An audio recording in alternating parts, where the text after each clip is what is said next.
ஹரே கிருஷ்ணா. தெய்வ திரு ஆச பக்தி வேதாந்த சுவாமி ஸ்ரீல பிரபுபாதர் விரிவான பொருளுரைகளுடன் அழிய ஸ்ரீமத் பாகவதம் காண்டம் 3 பகுதி 1 பராமரிப்பு அத்தியாயம் 9 பிரம்மதேவரின் பிரார்த்தனைகள் பதம் 9 யாவத் பிரதக்த்வம் இதம் ஆத்மன இந்திரியார்த்த மாயாபலம் பகவதோ ஜன ஈச பஷ்யேத் தாவண்ண சம்ஸ்ருதிர் அசௌ பிரதிசங்கிரமேத வியர்தாபி துக்க நிவகம் பகதி கிரியார்த்தா. மொழிபெயர்ப்பு. ஓ பகவானே, உலகியற் துன்பங்கள் என்பவை ஆத்மாவை பொறுத்தவரை துன்பங்களே அல்ல.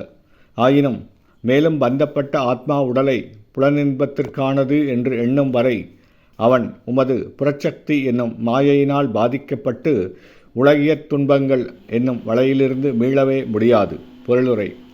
உலகியல் வாழ்வில் உயிர்களின் மொத்த துன்பத்திற்கு காரணம் அவனவனிடம் இருக்கும் தன்னிச்சையான கருத்தே ஆகும். அவனது கட்டுண்ட அல்லது விடுதலை பெற்ற இரு நிலையிலும் அவன் எப்பொழுதும் முழுமுதற் பகவானையே சார்ந்திருக்கிறான். ஆயினும் புறச்சக்தியின் பாதிப்பினால் கட்டுண்ட ஆத்மா தன்னை முழுமுதற் கடவுளின் அதிகாரத்திற்கு உட்படாத சுதந்திரமானவன் என்று கருதுகிறது.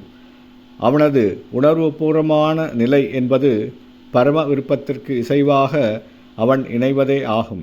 அவன் அவ்வாறு செய்யவில்லை எனில் உலகியல் அடிமைத்தளையில் நிச்சயம் அவன் பூட்டப்படுவான்.